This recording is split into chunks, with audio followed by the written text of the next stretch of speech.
නමස්කාර වේවා බුදුරුවනට සැමදා බුදු හිමි සරණ යමි. නමස්කාර වේවා ධම්රුවනට සමදා සදහම් සරණ යමි. නමස්කාර වේවා සංඝරුවනට සමදා මහා සංඝ සරණ යමි. නමස්කාර වේවා තුනුරුවනට තිසරණ සරණ යමි. සාදු සාදු. පින්වත්නි, අපි ඉගෙන ගන්නේ මධ්‍යම නිකායට අයිති දේශනාවක්. මේ දේශනාවේ නම අග්ගි වච්චගොත්ත සූත්‍රය. වච්චගොත්ත කියලා බුදුරජාණන් වහන්සේගේ කාලේ පිරිවැජියෙක් හිටියා. තාපසයෙක් හිටියා. මේ වච්චගොත්තයන්ගේ මේ ජීවිතය ගැන බුද්ධ දේශනාවලින් තමයි අපි ඉගෙන ගන්නේ. මොහුට පුදුම විදියට තිබිච්ච එකක් මේ ප්‍රශ්න. එක ප්‍රශ්න. ඉතින් එක ප්‍රශ්නයක් විසඳලා ඉවර වුණාට පස්සේ සතුටු වෙලා යනවා. ගිහිල්ලා ආයෙමත් තව ප්‍රශ්නයක් ගොතාගෙන එනවා. ඇවිල්ලා ඒ ප්‍රශ්නේ ලියලා දුන්නාම ආයෙ සතුටු වෙලා ආයෙ යනවා. ආයෙමත් ප්‍රශ්නයක් ගොතාගෙන එනවා. ඉතින් මෙයාගේ සංසාරේ මොකක් හරි පුරුද්දක් වෙන්න ඇති. ඉතින් බුදුරජාණන් වහන්සේ ළඟට ඉතින් උන්වහන්සේ හරියට මහන්සි අරන් තිනවා මේ වච්චගොත්තයන්ව ඒ ප්‍රශ්න වලින් නිදහස් කරන්න. වච්චගොත්ත සංයුත්තය කියලාම සංයුත්ත නිකායේ බොහෝ තියෙනවා මෙතුමත් එක්ක කරපු කතා. මෙතුමාට තිබිච්ච ලොකුම ප්‍රශ්නේ තමයි මේ ආත්මයක් තියනවාද නැද්ද මේ වගේ දේවල්. ඒක දවසක් ඇවිල්ලා බුදුරජාණන් වහන්සේගෙන් ඇහුවා මෙයා. දැන් මේ ඇයි පිළිතුරු දෙනවා ඉවරයක් නැහැ. ඇවිල්ලා ඇහුවා ආත්මයක් තියනවාද කියලා. උන්වහන්සේ නිස්සද්දව හිටියා. නැද්ද කියලා ඇහුවා. නිස්සද්දව හිටියා. ඒ උත්තර දෙන්නෙම නැහැ උන්වහන්සේ. එදා තමයි මෙයා මේවා අතහැරි. එදා මේ ආත්මයක් තියනවද නැද්ද කියන ප්‍රශ්න වලට දැන් හැමදාම පිළිතුරු දුන්නා. ඒ දීලා පිරිමහන්න බෑ. අන්තිමේදී එදා නිස්සද්ද වුණා. නිස්සද්ද වුණාට පස්සේ ආනන්ද හාමුදුරුවෝ භාග්‍යවතුන් වහන්සේ ඇයි මෙහෙම මෙයාට අද උත්තර දුන්නේ නැත්තේ? ආනන්දේ මේ මිනිස්සයා ඉන්න අවුලට තව අවුල් හදා ගන්නවා මේ දෙන උත්තරවලින් කියලා නිස්සද්ද වුණා උන්වහන්සේ. එදා මෙයා ගිහිල්ලා කල්පනා කරන්න ඇති. මෙයා අතහැරියා. බුදුරජාණන් වහන්සේගේ ශ්‍රාවකෙක් වෙලා පැවිදි වෙලා පස්සේ අරහත්ත්වයටපත් වුණා. ඉතින් බලන්න ඉතින් මහා පින් තියෙන අය ධර්ම මාර්ගයට හරස් වෙලා තියෙනවා Tamangeema සසරේ කරගන්න පුරුදු. ඒ නිසා ඒබඳු ලෝකෙක එදා බුදුරජාණන් වහන්සේ හම්බ වෙන්න ඇවිල්ලා කරපු සාකච්ඡාවක් මේ අග්ගිවච්ඡගොත්ත සූත්‍රය තියෙන්නේ. මේ වගේ සූත්‍ර දේශනා අපිට නිතර අහන්න නොලැබෙන නිසා මා හිතුවා මේක අද අපි කියන්න ඕන කියලා. බුදුරජාණන් වහන්සේ වැඩ සිටියේ සැවැත් නුවර ජේතවනාරාමේ. එදා බුදුරජාණන් වහන්සේ බැහැ දකින්ට මේ වච්චගොත්ත පරිබ්‍රාජකයා පැමිණියා. පැමිණිලා ආදරයෙන් වන්දනා කළා පැත්තකින් වාඩි වුණා. වාඩි වෙලා මෙයා අහනවා බවත් ගෞතමයන් වහන්සේ මේ ලෝකය සදාකාලිකයි කියන මතයක් තියෙනවා. මේ ලෝකයේ සදාකාලිකයි කියන මතේ තමයි හරි. අනිත් ඔක්කොම මත වැරදි කියන දෘෂ්ටියේද ඔබ වහන්සේ ඉන්නේ.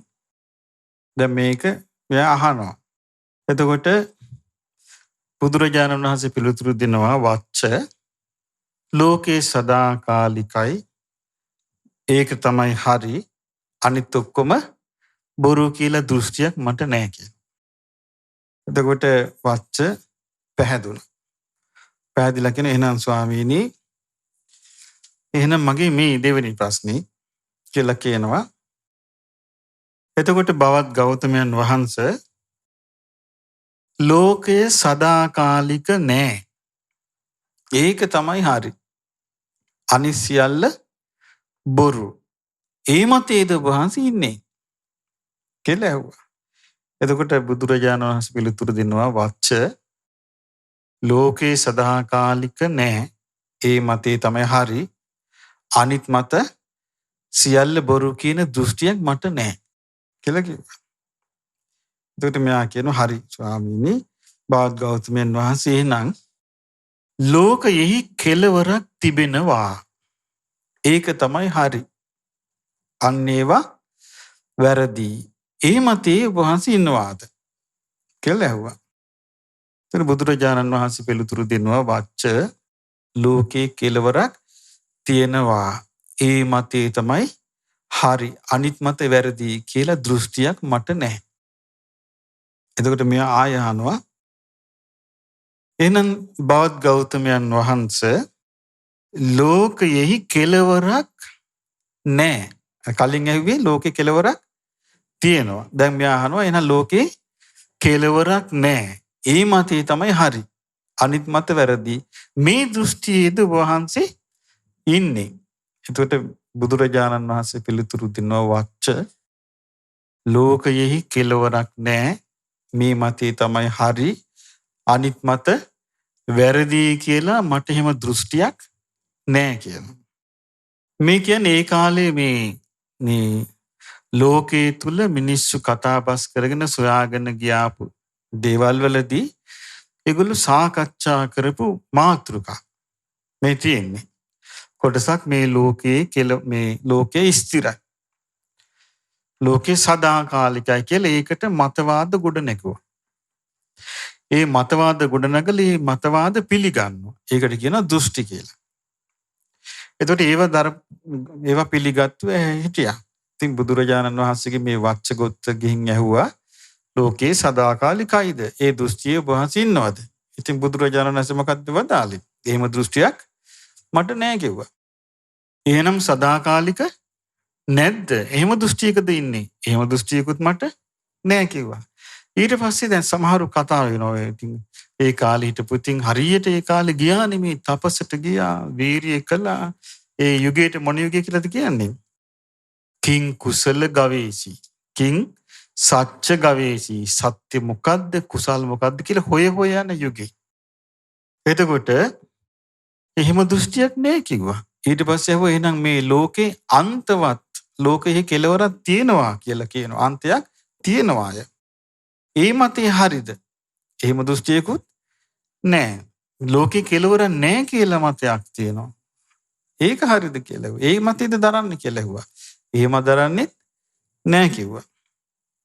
ඊට පස්සේ බුදුරජාණන් වහන්සේගෙන් අහනවා මෙයා එහෙමනම් බවත් ගෞතමයන් වහන්සේ තන් ජීවං තන් ශරීරං මේ ශරීරයයි ආත්මයයි කියන්නේ එකක්ද?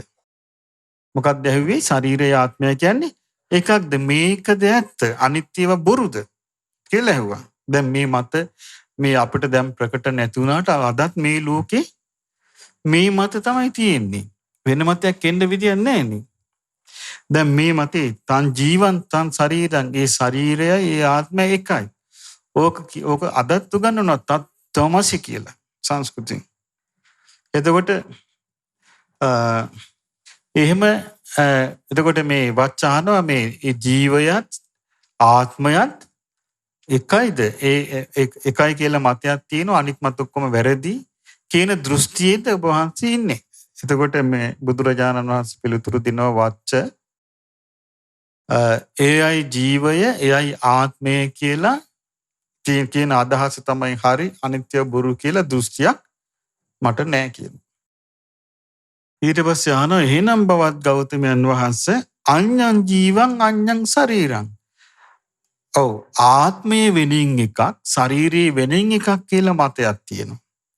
ඒතකොට ඒක හරි අනිත්‍යව බොරු කියන ඒ දෘෂ්ටිය දෙන්නේ කියලා ඇහුවා. එතකොට බුදුරජාණන් වහන්සේ පිළිතුරු දෙනවා වච්ච ආත්මය අනිකක් ශරීරය තව එකක්. මේක තමයි හරි අන්සියල්ල බොරු කියලා දෘෂ්ටියක් මට නැහැ කියනවා. ඊට පස්සේ තවත් තිබුණා ඒ කාලේ තිබිච්ච ප්‍රශ්නයක් තථාගත ඒ කියන්නේ විමුක්තියට පත්වෙච්ච කෙනා උපදිනවද නැද්ද? ඒ ප්‍රශ්නේ කොන්නේ මෙයාගේ හිතට ආවා. මෙයා කියන එහෙනම් බවත් ගෞතමයන් වහන්සේ හෝති තථාගතෝ පරමරණ තථාගතයන් වහන්සේ මරණින් මත්තේ ඉන්නවාද? ඉන්න නැහැ. තථාගතයන් වහන්සේ මරණින් මත්තේ ඉන්නවා. ඒකයි හරි. අන්න ඒවා අන් අදහස් බොරු. මේ මතයේද ඔබ වහන්සේ ඉන්නේ. එතකොට බුදුරජාණන් වහන්සේ පිළිතුරු දෙනවා වච්චය තථාගතයන් වහන්සේ මරණින් මත්තේ ඉන්නවා. මේ මතේ තමයි හරි අනිත් මතේ බොරු කියන එක ඒක දෘෂ්ටියක්. ඒ දෘෂ්ටිය මට නැහැ. ඊට පස්සේ අහනවා න හෝති තථාගතෝ පරමරණ තථාගතයන් වහන්සේ මරණින් මත්තේ නැත. මරණින් මත්තේ නැත. මේක තමයි හරි. අනිත් ඒවා බොරු කියන දෘෂ්ටියේද එහෙනම් ඉන්නේ. එතකොට බුදුරජාණන් වහන්සේ පිළිතුරු දෙනවා වච්ච තථාගතයන් වහන්සේ මරණින් මත්තේ නැත. මේක තමයි හරි. අනිත් ඒවා බොරු කියන දෘෂ්ටියක් මට නැහැ.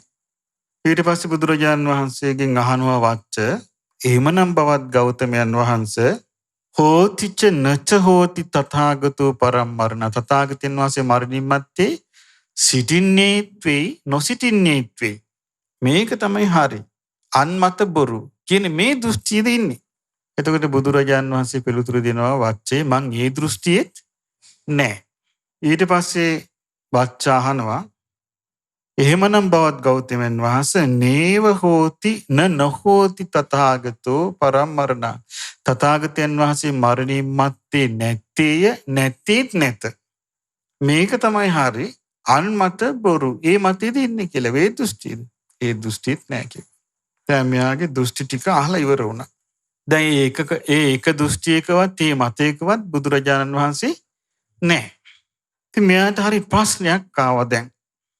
මොකද්ද දැන් මේ ඒ කාලේ හිටපු ශ්‍රමණ බ්‍රාහ්මණවරු අතර කවුරු ළඟට ගියත් මේ මතවලින් මොකක් හරි දෘෂ්ටියක තමයි යා ඉන්නේ. මොකක් හරි දෘෂ්ටියක ඉඳලා තමයි යා වාදයක් ගොඩනගන්නේ. මතයක් ගොඩනගන්නේ. අදහසක් කියන්නේ. දැන් මේ එකක්වත් නැහැ. අය අහන එකට කියනවා මේ දෘෂ්ටිය මට නැහැ කියලා. ඊට මෙයා කියනවා බවත් ගෞතමයන් වහන්සේ මං ඔබ වහන්සේගෙන් ඇහුවා ඉස්සල්ලාම ලෝකය සදාකාලිකයි මේක තමයි හරි අනිත් ඒවා බොරු ඒ මතේ දරනවද කියලා. එතකොට ඔබ වහන්සේ පිළිතුරු දුන්නා එහෙම දෘෂ්ටියක් දරන්නේ නැහැ කියලා. ඊට පස්සේ මං ඔබ වහන්සේගෙන් ඇහුවා ලෝකේ සදාකාලික නැහැ ඒක තමයි හරි අන්මත බොරු ඒ දෘෂ්ටිය දරනවාද? ඒකටත් ඔබ වහන්සේ පිළිතුරු දුන්නා එහෙම දෘෂ්ටියක් මට නැහැ. ඊළඟට බෞද්ධ ගෞතමයන් වහන්සේ මම ඔබ වහන්සේගෙන් ඇහුවා ලෝකයේ කෙලවරක් තියෙනවා ඒක තමයි හරි අනිත් මත බොරු. ඒ දෘෂ්ටියද දරන්නේ. ඒකටත් පිළිතුරු දුන්නා එහෙම දෘෂ්ටියක් දරන්නේ නැහැ. ඊට පස්සේ මම ඔබ වහන්සේගෙන් ඇහුවා ලෝකයේ කෙලවරක් නැහැ. ඒක තමයි හරි අනිත් අදහස් බොරු. එහෙම දෘෂ්ටියක් දරනවද කියලා ඇහුවා. එතකොට ඔබ වහන්සේ ඒකටත් උත්තර දුන්නා මං එහෙම දෘෂ්ටියක් දරන්නේ නැහැ. ඊට පස්සේ වච්ච අහනවා එතකොට බවත් ගෞතමයන් වහන්සේ මං ඔබ වහන්සේගෙන් ඇහුවා ආත්මයයි ශරීරයයි එකයි. ඒක තමයි ඇත්ත අනිත්‍යව බොරු. එහෙම දෘෂ්ටියක් දරනවාද කියලා. ඔබ වහන්සේ ඒකටත් උත්තර දුන්නා. ආත්මය ශරීරය එකයි කියන දෘෂ්ටියක් දරන්නේ නෑ කියලා. ඊට පස්සේ මම ඔබ වහන්සේගෙන් ඇහුවා ආත්මයේ වෙනින් එකක් ශරීරයේ වෙනින් එකක් මේක තමයි හරි අනිත්‍යව බොරු. ඒක එහෙම දෘෂ්ටියක් දරනවාද කියලා ඇහුවා. ඔබ වහන්සේ ඒකටත් පිළිතුරු දුන්නා. එහෙම දෘෂ්ටියක් දරන්නේ නැහැ කියලා. එනවා ඊට පස්සේ බවත් ගෞතමයන් වහන්සේ මං ඇහුවා තථාගතයන් වහන්සේ මරණින් මත්තේ ඉන්නවා ඒක තමයි හරි අනිත්‍යව බොරු. ඒ දෘෂ්ටිය දරනවාද කියලා. ඔබ වහන්සේ ඒකටත් පිළිතුරු දුන්නා. මං එහෙම දෘෂ්ටියක් දරන්නේ නැහැ කියලා. ඊට පස්සේ මං ඇහුවා තථාගතයන් වහන්සේ මරණින් මත්තේ නැහැ. ඒක තමයි හරි අනිත්‍යව බොරු. එහෙම දෘෂ්ටියක්ද ඔබ වහන්සේ දරන්නේ? එතකොට ඔබ වහන්සේ ඒකටත් පිළිතුරු දුන්නා. මං එහෙම දෘෂ්ටියක් දරන්නේ නැහැ. එතකොට තථාගතයන් වහන්සේ මරණින් මත්තේ ඉන්නවා නැහැ. මේක තමයි හරි. අනිත්‍යව බොරු කියන එහෙම දෘෂ්ටියද දරන්නේ නෑ. මං ඒක දරන්නෙත් නෑ කිව්වා. ඊට පස්සේ ඇහුවා තථාගතයන් වහන්සේ මරණින් මත්තේ නෑ නැත්තිත් නෑ. මේක තමයි හරි අනිත් මත බොරු. මේ මතයේද දරන්නේ මේ මතෙත් නෑ කිව්වා. දැන් පින්වත්නි අපිට මේක අහගෙන ඉඳි අපිට නම් නිකන් මේක තේරෙන්නේ මොනවා වගේද? කිසි වැඩකට නෑ වගේ නිකන් අපබ්‍රංශ වගේ. එතකොට නමුත් එහෙම වුණාට ඒ කාලේ මේව තමයි හරියට එක තැන්වල තාපසවරු ශ්‍රමණවරු පරිබ්‍රාජකවරු නිගණ්ඨවරු නානා පිරිස් එකතු වෙලා ඒගොල්ලන්ට තිබිච්ච මේ වාද මණ්ඩපවල තිබිච්ච මේ බොහෝම ගැඹුරු අදහස් කතා කරලා තියෙන්නේ මේ මත අල්ලගෙන තමයි.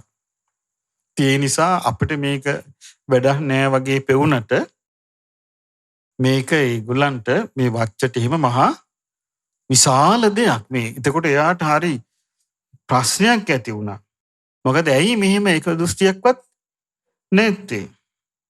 ඊට පස්සේ එහෙම ඇහුවනේ දැන් ඔබ වහන්සේ මේ කොහොම නැහැ කිව්වා දෘෂ්ටි නැහැ කිව්වා. ඉතින් බුදුරජාණන් වහන්සේ වදාලා වච්ච ලෝකේ සදාකාලිකයි කියන මාතෘකාවට පැටලිලා ගියොත් මේක දෘෂ්ටියක් කිව්වා. ඕකත් එක්ක දෘෂ්ටි අවුලක් හට ගන්නවා කිව්වා. ඕක නිකන් දෘෂ්ටි කාන්තාරයක්. ඒ කියන්නේ දෘෂ්ටි වලින්ම පිරීලා යනවා. දෘෂ්ටි වලින්ම ගහන වෙනවා. මේ දෘෂ්ටි හුල් දෘෂ්ටි සැලෙනවා. මේ දෘෂ්ටි වලට බැඳෙනවා. ඊළඟට සදුක්ඛං සවිඝාතං සෞපායාසං සපරිලාහං මේක දුක් සහිත පීඩා සහිත වේදනා දෙන එකක් වෙනවා කිව්වා ඕක. දැන් අපි ගත්තොත් දැන් මේ ලෝකේ සදාකාලිකයි කියලා යම් මතයක ඉන්නවද කවුරු හරි ඒ මතේ ඉන්න එක්කෙනාට මේ ලෝකය අනිත්‍යයි නැසෙනවා වෙනසෙනවා කියන දෙයක් ඇහුනොත් එයා අහන්න කැමතිද? අහන්න කැමති නෑ. බුදුරජාණන් වහන්සේ දේශනා කරනවා දැන් සමහර දවස්වලට උන්වහන්සේ වඩිනවානේ දිව්‍ය ලෝක වලට වඩිනවා බ්‍රහ්ම ලෝක වලට වඩිනවා. ඉතින් වැඩම කළා උන්වහන්සේ මේ අනිත්‍ය ස්වභාවය උන්වහන්සේ දේශනා කරනවා. මේ පංච උපාදානස්කන්ධේ රූපේ වේදනාවේ සංඥාවේ සංස්කාර විඥානේ අනිත්‍යයි දුකයි අනාත්මයි කියලා. එහෙම උන්වහන්සේ දේශනා කරද්දී ඒ දේශනාව මේ ලෝකෙට ගණන් නොගෙන ඉන්න බෑ. කියන උන්වහන්සේ දේශනා කරන්නේ ප්‍රාතිහාර්ය සහිතවද ප්‍රාතිහාර්ය රහිතවද? ප්‍රාතිහාර්ය සහිතව. ඉතින් උන්වහන්සේ උපමාවකට දේශනා කළා තියෙන්නේ උන්වහන්සේගේ දේශනාව නිකන් සිංහ නාදයක් වගේ කියලා. සිංහයා ගුහාවේ ඉඳලා එළියට ඇවිල්ලා ඇඟේ කේසර සොලවලා ගොදුරු වලට යන්න ඉස්සර වෙලා වටපිට බලලා සිංහ නාද කරනවා කියනවා. එහෙම නාද කරාම අහස ඇසුරු කරගෙන හිටපු පක්ෂීන් අහසට පැන නගිනවා කියනවා. ජලයේ ඇසුරු කරගෙන ඉන්න සතුන් ජලයට රිංගනවා කියනවා. ඊළඟට බෙන ඇසුරු කරගෙන ඉන්න සතුන් බෙනීට රිංගනවා කියනවා. වනයේ ඇසුරු කරගෙන ඉන්න සතුන් වනයේට රිංගනවා කියනවා. ඊළඟට දන්වැල් වලින් ගැට ගහලින් ඇතුම් දන්වැල් කඩාගෙන දුවනවා කියනවා සිංහනාදෙට. ඒ වගේ කියනවා තථාගතයන් වහන්සේගේ ධර්ම දේශනා. ඉතින් අපිට තේරෙන්නේ නැහැ ඒක මේ වෙද්දි උන්වහන්සේ කවර ප්‍රාතිහාරයක් ඒකෙදි දැක්වාද කොයි ආකාරයෙන්ද උනේ කියලා. ඉතින් ඒකේ තියෙනවා සඳහන් කරලා උන්වහන්සේ වදාළ මහණෙනි ඇත්තන් විට මෙහෙම ධර්මයේ කියද්දි මේ බ්‍රහ්ම රාජවරු කලන්තේ දානවා කියනවා. සිහිනෙත් වැටෙනවා කියනවා. අත් මේ පපුවට අත් ගහ කෑ ගහනවා කියනවා. අපි මෙච්චර කල් හිතන් හිටියේ මේක සදාකාලිකයි කියලා. අපි මෙච්චර කල් හිතන් හිටියේ මේකේ ආත්මයක් තියෙනවායි කියලා. දැන් නැහැලු. එතකොට බලන්න මේකේ කොච්චර අපිට තේරුම් නැති වුණාට දැන් අපි කාලයක් තිස්සේ මේක අනිත්‍යයි අනිත්‍යයි කියලා අහලා දුකයි දුකයි කියලා අහලා අනාත්මයි කියලා අහලා අපිට මේකේ අමුත්තක් නෑ අපිට. නමුත් මේව නොවැසූ කෙනෙකුට එකපාරට හරි කම්පනයක් ඇති වෙනවා. ඒකයි බුදුරජාන් වහන්සේ වදාළේ වච්චය මේ ලෝකය සදාකාලිකයි කියන මතය සිටීම නිසා නොයෙක් විදිහේ ප්‍රශ්න ආරම්භ ඇති වෙනවා.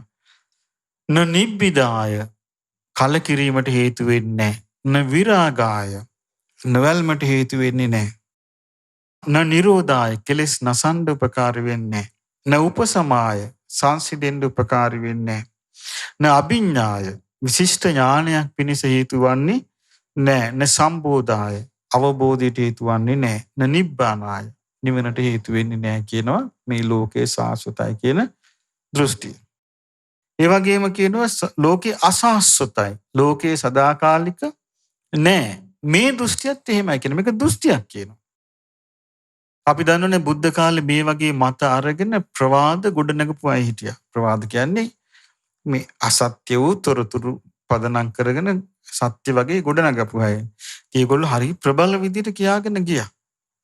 ගංගානංගගේ මේ කොනේ ඉඳලා එහා කොනට මිනී මරාගෙන ගියත් මිනී කඳු ගොඩ ගහගෙන ගියත් කිසි ප්‍රශ්නයක් නැහැ කිව්වා.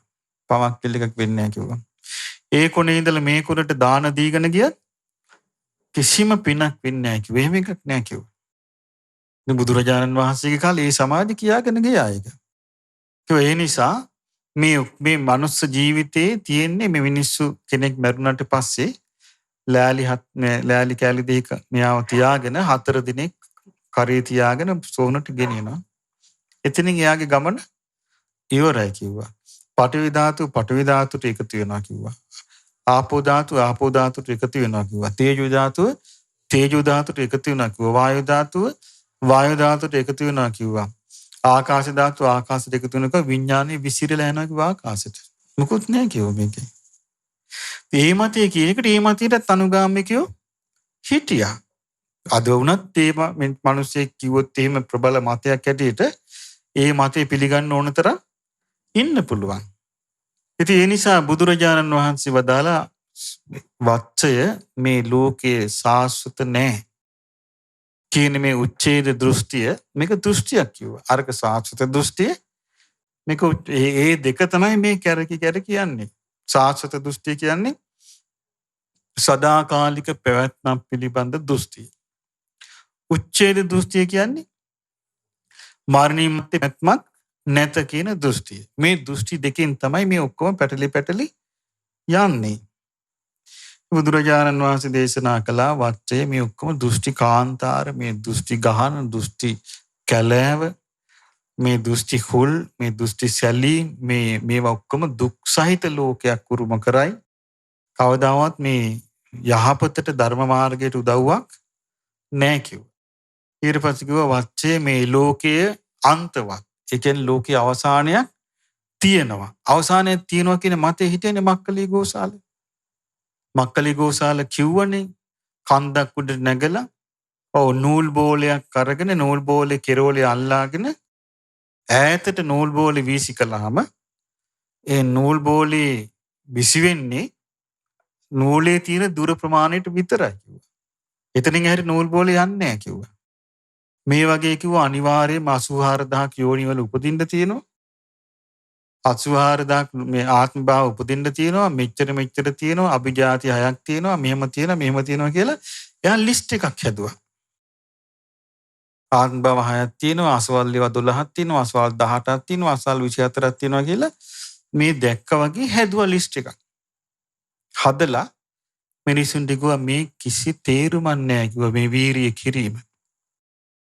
මේ උත්සාහවත් වීම කිසි තේරුමක් නැහැ කිව්වා. මේක එහෙම එකක් නැහැ කිව්වා. මේකේ තියෙන නියතියක් කිව්වා. නියතියක් කියන්නේ අනිවාර්යයෙන්ම සිද්ධ වෙන ඉරණමක්. ඒ නිසා අපිට කලබල වෙන්න දෙයක් නැහැ. අනිවාර්යයෙන්ම මේ 84000ක් යෝනිවල ඉපදිලා අවසන් වෙනකොට අවසන් වෙලා යනවා. ලෝකේ අන්තවත් කිව්වා. අන්තයකින් යුක්තයි. දැන් බලන්න මේ අන්තය කියන මතය නිසා දෘෂ්ටි ගොඩ ගැහෙන හැටි. මිනිස්සු කැමති වුණා.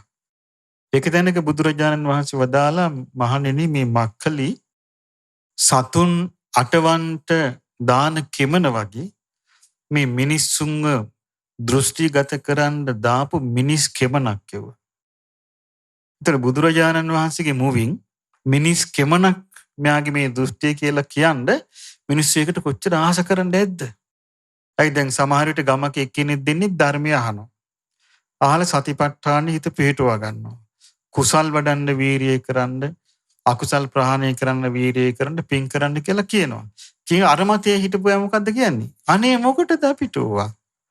අපිට එහෙම කලබල වෙන්න දෙයක් නෑ. අපේ 84000 ඉවරෙනකොට අපි නිකම්ම යනවා විමුක්තියට. ඒ වගේ මත කියපු අය කොච්චර ධර්මය අහිමි කරගන්න ඇද්ද? ඒ බුදුරජාණන් වහන්සේ දේශනා කළ ධර්මය අහිමි වෙන අවස්ථා. ඒ ධර්මයේ අහිමි වෙන අවස්ථාවල එකක් තමයි ධර්මයේ කතා කරද්දී ධර්මය අවබෝධ කරන්න පින තියෙන එක්කෙනා ඉන්නවා වැරදි මතයක. ඒ වැරදි මතයක සිටීම නිසා අර ධර්මයේ කරා යන්න. ඒ වගේ කොච්චරනම් ධර්මයේ අවබෝධ කරන්න පින තියෙන අය බුදුරජාණන් වහන්සේ වැඩ සිටිද්දී මේ දෘෂ්ටි නිසා ඒ ධර්ම මාර්ගය අහිමි කරගන්න ඇද්ද? ඒකයි බුදුරජාණන් වහන්සේ වදාළේ මේ දෘෂ්ටි ග්‍රහණයක්, මේ දෘෂ්ටි කාන්තාරයක්, ඊළඟට මේ දෘෂ්ටි විසූචකයක්, මේක මේ දෘෂ්ටි විපන්දිතයක්, මේක සැලෙනවා. මේ මතවාදයකට ග්‍රහණය වුණාට පස්සේ සමහරුන්ට ඒකෙන් නිදහස් වෙන්න බෑ. ඉතින් එහෙම වෙලා ලෝකේ අන්තවත් කියන මතේ තුලත් යනවා. ඉතින් බුදුරජාණන් වහන්සේ වදාළ මේක බොහොම දුක් සහිත, පීඩා සහිත ඉරණමක් හැදෙනවා. මේකෙන් කවදාවත් අවබෝධයක් කරා යන්නේ නැහැ. ඊළඟට බුදුරජාණන් වහන්සේ වදාලා වච්චේ තව මතයක් තියෙනවනේ ලෝකය. ඉස්සලකව ලෝකේ අන්තවත්. ලෝකේ කෙලවරක් තියෙනවා. ඊළඟ මතය මොකද්ද? ලෝකේ කෙලවරක් නැහැ, අනන්තයි. ලෝකේ කෙලවරක් නැහැ. මේ මතෙත් එහෙමයි. ඔය මතේ හිටපු අය අදත් ඉන්නවා. ඔය මතේ මරණින් මත්තේ අපි අනන්තයට යනවා කියලා කියන අය ඉන්නවා. එහෙම දෘෂ්ටි තියෙනවා. එතකොට ඒ අනන්තය කතා කරන අය කැමති දිගට මේ අනන්තය තුල ඉන්න. එතකොට ඒ හැමතිස්සෙම මේ දෘෂ්ටියකින් මොකද්ද වෙන්නේ? ජීවිත අවබෝධයේ පිණිස යම් අවස්ථාවක් ඇද්ද? ඒක ඇහිරෙනවා. කලන මිතුරන්ගේ ඇසුරට යම් අවස්ථාවක් ඇද්ද? ඒක ඇහිරෙනවා. යථාබෝධයට යම් අවස්ථාවක් ඇද්ද? ඒ අවස්ථාව අහිමි වෙනවා. ඒක තමයි මේ හැම දෘෂ්ටියකින්ම වෙන්නේ. ඊළඟට බුදුරජාණන් වහන්සේ වදාලා ඒ වගේම වච්ච තන් ජීවන් තන් ශරීරං මෙයයි ආත්මය මෙයයි ශරීරය. දැන් මේ මතේ හරියට ලෝකේ තියෙනවා. දනුත් තියෙන ලෝකේ කියන ලෝකේ ඔන්න නිර්මාණශීලීව අපිගේ මහා බ්‍රහ්මයා ලෝකෙ මැව්වා. මහා බ්‍රහ්මයා ලෝකෙ මැව්වා. මහා බ්‍රහ්මයා තමයි මේ මනුස්සයාට ආත්මෙත් මැව්වේ. එහෙනම් මහා බ්‍රහ්මයාගේ ආත්මයමයි මනුස්සයාගේ ඒ මත තමයි මේ කියන්නේ. තන් ජීවන් තන් ශරීර. ආත්මයත් එකයි, ශරීරයත් එකයි. මේ මතවලට ආවට පස්සේ කවුරුවත් මේ තමන්ගේ ජීවිතයේ යහපත උදා කර ගැනීම පිණිස බලවත් උත්සාහයක් ගන්නෙ නැහැ. වීරියක් ගන්නෙ නැහැ. ඇයි? වීරියක් උත්සාහයක් ගන්න හේතුඵල දැනගන්න ඉපෑ. ඒතකොට හේතුවක් හට ගන්නකොට අර සිහිය පිහිටුවාගෙන හේතුව විමසන්න. හේතු විමසලා හේතුව තිබ්බොත් හට ගන්නවා. හේතුව නැත්තම් නෑ. එතකොට එයා කුසල හේතු උපද්දවනවා, අකුසල හේතු නැති කරනවා. මේ හැකියාව නැති යනවා මේ මත නිසා. ඊළඟට බුදුරජාණන් වහන්සේ වදාළ වච්ච ඊළඟ මතේ තමයි අඤ්ඤං ජීවං අඤ්ඤං ශරීරං. ආත්මේ වෙනින් එකක්, ශරීර වෙනේ. මේ මතේ තින්නකම් ඒ මතේ ඉන්න හිතනවා මරණින් මත්තේ මේ පුංචි ආත්මේ මහාත්මයට එකතු වෙනවා. එකතු වෙලා සදාකාලික වෙනවා කියලා. එතකොට මොකද්ද ආත්මය වෙනින් එකක්, ශාරීරික වෙනින් එකක්. මේ මතේ දෘෂ්ටියක් කිව්වා. මේ මතේ දෘෂ්ටි ග්‍රහණයක් කිව්වා. මේක දෘෂ්ටි කාන්තාරයක් කිව්වා. මේක තුල දුක් සහිත පීඩා සහිත එකක් සිද්ධ වෙන්නේ කිව්වා. මේ මතේ හිටියාම එයාට ඕන පවක් වුණත් කරන්න පුළුවන් කිව්වා. ඒ නිසා මේ ධර්ම මාර්ගයට යහපතට කුසලයට කිසිසේත්ම මේක උපකාරී වෙන්නේ නැහැ කිව්වා. ඊළඟට බුදුරජාණන් වහන්සේ වදාලා තථාගතයන් වහන්සේ මරණින් මත්තේ ඉන්නවා. මරණින් මත්තේ නැහැ. එතකොට මේ මරණින් මත්තේ ඉන්නවා කියන එකයිත් වෙන්නේ සාස්වත දෘෂ්ටියට. සදාකාලිකයි කියලා. මරණින් මත්තේ නැහැ කියන එකයිත් වෙන්නේ උච්ඡේද දෘෂ්ටියට. මරණින් මත්තේ ඉන්නෙත් නැහැ නැත්තිත් නැහැ කියන එකයිත් වෙන්නේ අමරා වික්ෂේපවාදයට. කෙලින් උත්තරයක් නෙමෙයි. නොවෙන්නත් පුළුවන් නැති වෙන්නත් පුළුවන් කියන්නේ. ඒවට මොකද්ද කියන්නේ? අමරා වික්ෂේපවාදී කියලා. ඒ කියන්නේ ලෙස්සල යනවා යා. උත්තරයක් නෙමෙයි ඒක. ඒ ඔක්කොම දෘෂ්ටිවාද. අමරා වික්ෂේපවාදී කතා කරපු කෙනෙක් හිටියනේ ඒ කාලේ. කවුද හිටියේ? ඔව් ඒ අමරා වික්ෂේප කතා කරපු කෙනාගෙන් අහනවා. ලෝකේ අන්තෝ නෑ එහෙම අදහසකුත් නෑ කියනවා. ඔව් ලෝකේ අනන්තෝද නෑ එහෙම අදහසකුත් නෑ කියනවා. දැන් මේ වගේ දැන් බුදුරජාණන් වහන්සේත් නෑ එහෙම දෘෂ්ටියක් නෑ එහෙම දෘෂ්ටියක් නෑ එහෙම දෘෂ්ටියක් නෑ කිව්වන් පස්සේ මෙයාට ප්‍රශ්නයක් මතුවලා තමයි ඇයි මෙහෙම පිළිතුරු දුන්නේ. එතකොට තමයි බුදුරජාණන් වහන්සේ වදාළේ මම මේ පිළිතුරු දුන්නේ මේ ඔක්කොම දෘෂ්ටි කිව්වා. මේ ඔක්කොම නිසා මේ එකකින්වත් යහපතක් වෙන්නේ නැහැ කිව්වා. මේ ඔක්කොගෙම කරදරයටපත් වෙන්නේ.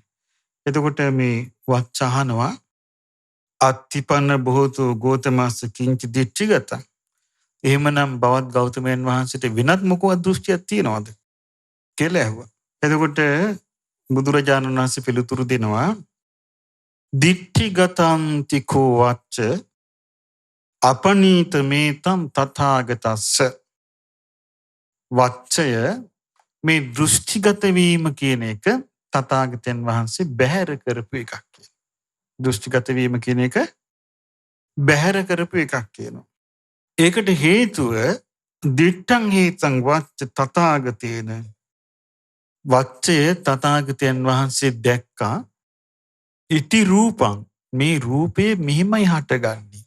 මෙහිමයි නැති වෙන්නේ කියලා රූපේ දැක්ක. ආහාර ප්‍රත්‍යයෙන් හටගන්නා රූපය ආහාර නැති වෙන එක නැති වෙන රූපේ රුප්පතිති කෝ භික්ඛවේ තස්මා රූපන්ති උච්චති. මේ රූපය නැසී වෙනසී යන ස්වභාවයෙන් යුක්තයි කියලා මේ රූපය දැක්කා. ඒ වගේම මෙහෙමයි රූපය හටගන්නේ කියලා රූප සමුදය දැක්කා. රූප සමුදය අපි කතා කළේ. අභිනන්දති, අභිවජ්ජති, අභිනන්දති, අභිවදති, අජ්ජෝසාය තිට්ඨති. රූපේ සතුටින් පිළිගන්නවා. ඒ ගැන කතා කරනවා. එයි බැස ගන්නවා. අජ්ජෝසාය තිට්ඨති. එතකොට මොකද වෙන්නේ? උප්පජ්ජති නන්දි. ආසාව ඇති වෙනවා. යා රූපේ නන්දි තදුපාදානං. රූපේ කෙරෙහි යම් ආසාවක් ඇද්ද ඒකට අහු වෙනවා. උපාදාන කියන්නේ ඒකට යා ග්‍රහණය වෙනවා. උපාදාන පත්‍ය භව. ඒ ග්‍රහණය වීම හේතු කරගෙන තමයි විපාක පිණිස කර්ම හැදෙන්නේ. ඉතින් බුදුරජාණන් වහන්සේට ඒ කාලේ තිබිච්ච චෝදනාවක් නේ රූපෙට ගරහනවා කියලා. උන්වහන්සේ රූපේ ගැන කතා කළාම සමහරව අසතුටු වුණා. අනේ යන්න නම් එපා කිව්වා. මොකද හේතුව? උන්වහන්සේ ඇත්ත කියනවා කියලා නෙමෙයි පැතිරිලා තිබුණේ. බයිනවා කියලා. අනේ යන්න එපා කිව්වා. බයිනවා කිව්වා රූපෙට. එතකොට උන්වහන්සේ මොකක්ද දේශනා කළේ? රූපේ අනිත්‍යයි කියලා පෙන පිටක් වගේ. ඉතින් ඒකයි වදාළේ මේ රූපේ දැක්කා කිව්වා. මෙන්න මේකයි රූපේ කියලා තථාගතයන් වහන්සේ. ඇයි දැන් බලන්න පින්වත් මේ ලෝකේ අන්තවත්ද අනන්තවත්ද? ඊළඟට ලෝකේ කෙලවරක් තිබෙනවාද කෙලවරක් නැද්ද? ආත්මය ශරීරයත් එකයිද? ආත්මයක් එකක් වෙන එකක් ශරීරයේද? තථාගතයන් වහන්සේ මරණින් මත්තේ ඉන්නවාද නැද්ද? ඉන්නවාද නැද්ද? ඉන්නෙත් නැද්ද? නැත්තේත් නැද්ද? මේ දෘෂ්ටි පුළුවන්ද? මේ දෘෂ්ටි ඔක්කොම හටගන්නේ රූපය අල්ලගෙන නේද? වේදනාව අල්ලගෙන. සංඥාව අල්ලගෙන සංස්කාර අල්ලගෙන විඥානය අල්ලගෙන මේ පිළිබඳ මුලාවටපත් වීමෙන් තමයි මේ සෑම දෘෂ්ටියක්ම හටගන්නේ. වෙන හටගන්න ක්‍රමයක් නැහැ. එතකොට මේ රූපේ ඇත්ත ස්වභාවය අවබෝධ වුණා නම් ඊට පස්සේ මෙහිමයි රූපේ හටගන්නේ කියලා රූපයෙන් යලි යලි හටගන්න ස්වභාවය අවබෝධ වුණා නම් කියන තථාගතයන් වහන්සේ මේක දැක්කා කියනවා. හරි ලස්සනයි මේ වචනේ. දිට්ඨං හේතං වච්ච තථාගතේන වච්චය මේ කරුණ තථාගතයන් වහන්සේ විසින් දක්නා ලද්දේය. මොකද දක්නා ලද්දේ? රූපේ යනු මෙයයි. රූපේ හට ගැනීම යනු මෙයයි. රූපේ නැතිවීම යනු මෙයයි කියලා. ඒ කියන්නේ රූපේ හට ගන්නවා කියන්නේ මේක. රූපේ කියන්නේ මේක. රූපේ හට ගන්නවා කියන්නේ මේක. රූපය නැති වෙනවා කියන්නේ මෙන්න මේ දේ කියලා. මොකද්ද රූපේ නැති වෙනවා කියන්නේ? රූපේ කෙරෙහි අපි ගත්තොත් වන්න මේ රූපේ කෙරෙහි අපි මේක තවත් පැහැදිලි කරගන්නමු. රූපේ ගැන. රූපේ කෙරෙහි ඔන්න යා කෙනෙක් නුවණින් විමසනවා. බුදුරජාණන් වහන්සේ දේශනා කරපු විදිහට නැත්නම් ඔන්න බුදුරජාණන් වහන්සේ නුවණින් විමසීමස බැලුවා. බලද්දි භාග්‍යවතුන් වහන්සේ දැක්කා මේ රූපේ පඨවි ධාතු වලින් හැදිලා තියෙනවා. ආපෝ ධාතුවෙන් හැදිලා තියෙනවා. තේජෝ ධාතුවෙන් හැදිලා තියෙනවා. වායු ධාතුවෙන් හැදිලා තියෙනවා. ආහාර වලින් පවතිනවා. ඉතින් භාග්‍යවතුන් වහන්සේ දැක්ක මේ රූපය නැවත නැවත පවතිනවා. නැවත නැවත හට ගන්නවා. එතකොට මේ නැවත නැවත හට ගන්න විදිහ දැන් අර නගර සූත්‍රය මතකද ඔබට? බුදුරජාණන් වහන්සේ දේශනා කරනවා මහණෙනි අවබෝධ නොකොට සිටියදීම බෝධිසත්ව කාලේ උන්වහන්සේ විමසා බැලුවා මේ ලෝකෙදියා දුක්ඛං වතායන් ලෝකෝ ආපන්නෝ මේ ලෝක සත්වයා දුකටපත් වෙලා තියෙනවා ජායතිත ජීයතිච මියතිච තවතිච උපපද්දචිත මේ උපදිනවා දිරනවා මැරෙනවා චුත වෙනවා යලි උපදිනවා අතච පනිමස්සීමාස දුක්ඛස නිස්සරණං නප්පජානාති ජරා මරණස්ස. නමුත් මේ ලෝකයාට මේ ජරා මරණ සහිත මේ දුකෙන් ඈතර වීමක් ගැන දන්නේ කියනවා. ආයමත් මිනිසයන් නැත්නම් සත්වයන් විසඳුමක් හොයන්නේ උපතකමයි. විසඳුමක් හොයන්නේ ඉපදීමකින්මයි. එතකොට ඉපදීමක් යම් තැනකද එතන තියෙන්නේ පංච උපාදානස්කන්ධයක්. එතකොට පංච උපාදානස්කන්ධයකින් ගැලවෙන්න පංච උපාදානස්කන්ධයක්මයි හොයන්නේ මිනිසයා. ඉතින් බුදුරජාණන් වහන්සේගේ බුදු නුවණ වැඩිලා ඒකෙන් උන්වහන්සේට අවබෝධ වුණා මෙන්න මේකයි රූපේ. කියලා උන්වහන්සේ ඉස්සලා රූපේ පිළිබඳ අවබෝධය ඇති කරගත්තා. රූපේ පිළිබඳ උන්වහන්සේට ඇති වුණ ආදීනව ඥානෙ. මේ රූපේ තියෙන ඇත්ත ස්වභාවය මේකයි කියලා. මේක අනිත්‍යයි, නැසිනවා, වෙනසිනවා. උන්වහන්සේට ආදීනව ඥානෙ වැටු කොච්චර ආදීන ඥානයක් උන්වහන්සේට තිබ්බද කියන්නේ උන්වහන්සේට ඒ ගැන කොයිතරම් ප්‍රබල අවබෝධයක් තිබ්බද කියන්නේ අනාගාමි ඵලයටපත් භික්ෂුන් වහන්සේ නමක් වීරිය නොකර හිටියා. මත්තේ ආශ්‍රවක්ෂේකර ඥානෙ පිණිස වීරිය නොකර හිටියා. බුදුරජාණන් වහන්සේ ඇයි භික්ෂුව වීරිය කරන්නේ නැත්නම් අනේ ස්වාමිනී මං කල්පනා කළා බ්‍රහ්ම ලෝකෙ ගිහිල්ලා මේ ඊතුරු මාර්ගේ දියුණු කරගන්නවා. බ්‍රහ්ම ලෝකේ නරක තැනක්ද? නෑ. බුදුරජාණන් වහන්සේ දුටුවා මේ භික්ෂුන් වහන්සේට නිකලස් වීමේ පුණ්‍ය සංස්කාර තියෙනවා. පුණ්‍ය බලයේ තියෙනවා මාර්ගය සම්පූර්ණේ වඩා ගන්න. ඒක නැවතිලා තියෙන්නේ මේ අදහස නිසා. බුදුරජාණන් වහන්සේ වදාලා භික්ෂුව ඇසපිය හෙළන මොහොතක්වත් ආයි ඉපදීම නම් මං වර්ණනා කරන්නේ නැහැ කිව්වා. අසුචි ටිකක් තිබ්බත් තුන් උපමාව. අසුචි ටිකක් තිබ්බත් ගඳේ වෙනසක් නැහැ කිව්වා. රුධිරේ ටිකක් තිබ්බත් ගඳේ වෙනසක් නැහැ කිව්වා. සෙම සැරවල ටිකක් තිබ්බත් ගඳේ වෙනසක් නැහැ කිව්වා. ඒ නිසා යම් තැනක උපන්න නම් දුකේ වෙනසක් නැහැ කිව්වා. බලන්න උන්වහන්සේට කොච්චර අවබෝධයක්ද මේ රූපේ පිළිබඳ, වේදනාව පිළිබඳ, සංඥා සංස්කාර විඥාන ගැන. ඉතින් උන්වහන්සේ දැක්කා මේ රූපය කෙරෙහි ආදීනවය තේරෙන්නේ නැති නිසා ආස්වාදී බැසගන්න නිසා තමයි මේ සිදුවීම් මාලාව නොකඩවා සිද්ධ වෙන්නේ. ආස්වාදයෙන් බැසගන්න හේතු වෙන්නේ අර රටාව. මොකද්ද? අභිවදති, අභිනන්දති, අභිවදති, අජ්ජෝසාය චිත්තති. අභිනන්දති කියන්නේ සතුටින් පිළිගන්නවා. අභිවදති කියන්නේ අගය කරනවා. අජ්ජෝසාය චිත්තති කියන්නේ ඒකයි හිත බැස ගන්නවා. කොහොමත් ඉතින් ඕනම දෙයක අගය කරන දේ තුල නේද හිත බැසගන්නේ. අගය කරන්නේ නැති දෙයක් තුල හිත බැසගන්නේ ඕනම දෙයක් සම්බන්ධයෙන් යම්කිසි අගය කිරීමකට ලක් වුණොත් තමයි ඒක යා ආස කරන්නේ. නැත්තම් නැහැ. එතකොට දැන් අපි ගත්තොත් අපි කතා කළේ අර සිරිමා වෙසඟන ගැන. ඒ වෙසඟන බොහෝ අගය කිරීමකට ලක් වුණා නේද?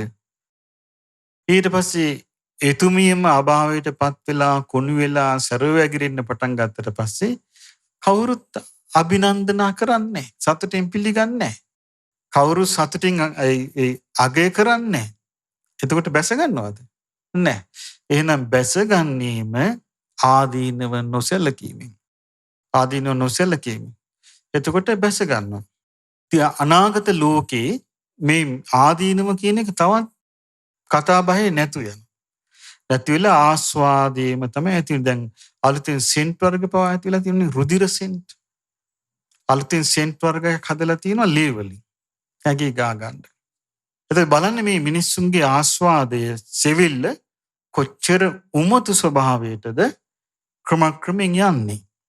ඒ කියන්නේ මේ යථාර්ථයට ලං වෙන ලෝකයක් ඉදිරියේ නැහැ. ආදීනව කතා කරන ලෝකයක් නැහැ. ආස්වාදයේ ගැනම සිහින මවන ලෝකෙ තමයි තියෙන්නේ. බුදුරජාණන් වහන්සේ මේක දැක්කා. උන්වහන්සේ වදාලා එතකොට ආස්වාදයේ ගැන සිහින මවන ලෝකෙට අර දෘෂ්ටි ටික තමයි හොඳට හරියන්නේ. දැන් බුදුරජාණන් වහන්සේගේ ධර්මයේ තුල තියෙන්නේ ආදීනවේ. ආදීනය ගැන කතා කළා. රූපේ ආස්වාදයේ උන්වහන්සේ ආස්වාදයත් මේකයි කියලා දන්නවා. ආදීනවත් දන්නවා. ඊට පස්සේ උන්වහන්සේ දේශනා කළ නිස්සරණේ. රූපස්ස අත්ංගම. රූපේ නිස්සරණේ. මොකද්ද රූපේ නිස්සරණේ? චන්දරාගේ ප්‍රහාණය කර. රූපේ කෙරේ තියෙන ඇල්ම ඇල්ම ප්‍රහාණය වෙනවා. ඇල්ම නිරුද්ධ වෙනවා. ඊට පස්සේ රූපේ සතුටින් පිළිගන්නේ, රූපය අගය කරන්නේ, රූපේ හිත බැසගන්නේ. එතකොට යම් රූපේ කෙරේ යා රූපේ නන්දි සාන හෝති. රූපේ කෙරේ යම් ආස්වාදයක් හටගන්න ස්වභාවයක් ඒක නැහැ. එතකොට රූපේ කෙරේ නැති වුණාට පස්සේ උපාදාන ඇති වෙන්නේ. උපාදාන නැත්තම් භවයක් නැහැ. භවයක් නැත්තම් ජාති ජරා මරණ මුකුත් නැහැ. බුදුරජාණන් වහන්සේ වදාළ මෙන්න මෙහෙමයි වච්ච මම මේක දැක්කා කිව්වා. මම මේ රූපේ යථා ස්වභාවය දැක්කා. රූපේ හටගන්නේ මෙහෙමයි කියලා දැක්කා. රූපේ නිරුද්ධ වීම දැක්කා. ඊට පස්සේ බුදුරජාණන් වහන්සේ වදාලා වච්ච මම දැක්ක වේදනාව මේකයි කියලා. මොකද හේතුව දැන් ওই දෘෂ්ටි ඔක්කොම හටගන්නේ මෙතනින් තමයි. මම දැක්ක වේදනාව. වේදනාව කිව්වේ විඳීම.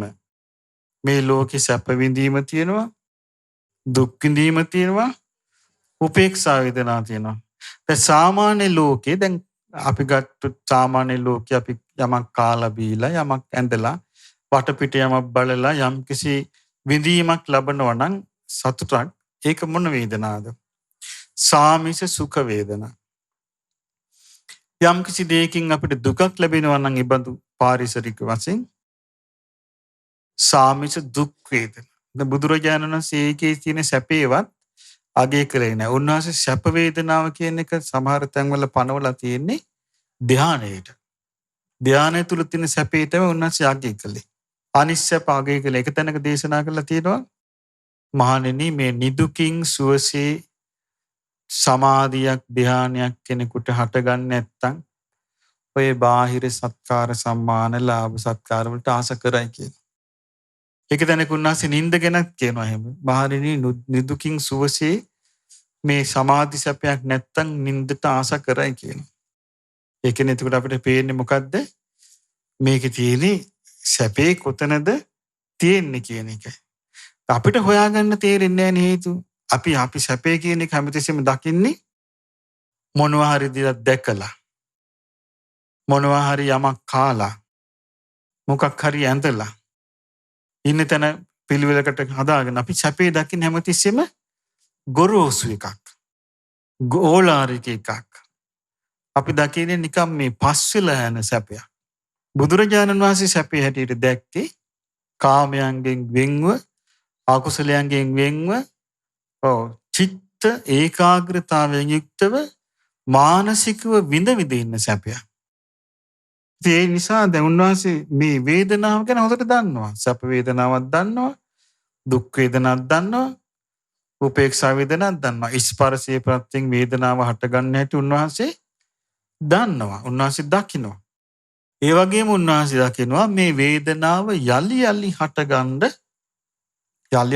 හේතු වෙන කාරණේ. වේදනාව යලි යලි හටගන්න මොකක්ද හේතු වෙන්නේ? වේදනං අභිනන්දති අභිවදති. අද්දෝසා වේදනාව සතුටින් පිළිගත්තා, සතුටින් ගුණ කිව්වා, ඒකේ හිත බැසගත්තා. අපි කලින් ආත්මවල ඉඳලා මේ සංසාරේ පුරාම හැම සත්වයක්ම කරගෙන එන රටාව ඒක. බුදු කෙනෙක් තමයි මේ රටාවෙන් ඉස්සෙල්ලම මිදෙන්නේ. බුදුරජාණන් වහන්සේ දැන් මේ අනික තමයි දැන් බලන්න මේ වච්චගේ මේ ප්‍රශ්නවලට වෙන කෙනෙකුට නම් උත්තර දෙන්න බෑ. උත්තර දීලා පිරිමහන්නත් බෑ. දැන් බුදුරජාණන් වහන්සේ දැන් මේ උත්තර දෙන රටාව දැන් ඉස්සෙල්ලම ඇහුවේ මොකද්ද? එහෙනම් බවත් ගෞතමයන් වහන්සේ ඔබ වහන්සේට වෙනත් මොකවත් දෘෂ්ටියක් තියනවාද? බුදුරජාණන් වහන්සේ වදාළ මේ දෘෂ්ටිගත වීම කියන එක වච්ච තථාගතයන් වහන්සේ බැහැර කරපු එකක් කිව්වා. ඒක අතහැරලා දාපු එකක් කිව්වා. ඒකට හේතුව මොකද්ද? තථාගතයන් වහන්සේ විසින් මේ කාරණේ දැක්කා.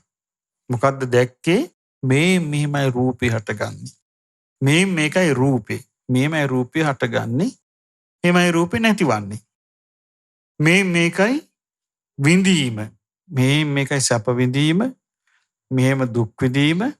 උතින් උන්වහන්සේ තේරුම් ගත්තනේ දුක් සහගත ස්පර්ශයක් ඇති වුණාම දුක් විඳීම හට ගන්නවා. සැප සහගත ස්පර්ශයක් ඇති වුණාම සැප විඳීම හට ගන්නවා. උපේක්ෂා සහගත ස්පර්ශයක් ඇති වුණාම උපේක්ෂා සහගත ස්පර්ශයක් ඇති වෙනවා. අවිද්‍යා සහගත මනසින් යුතු කෙනා මේ තුනම වැළඳ ගන්නවා.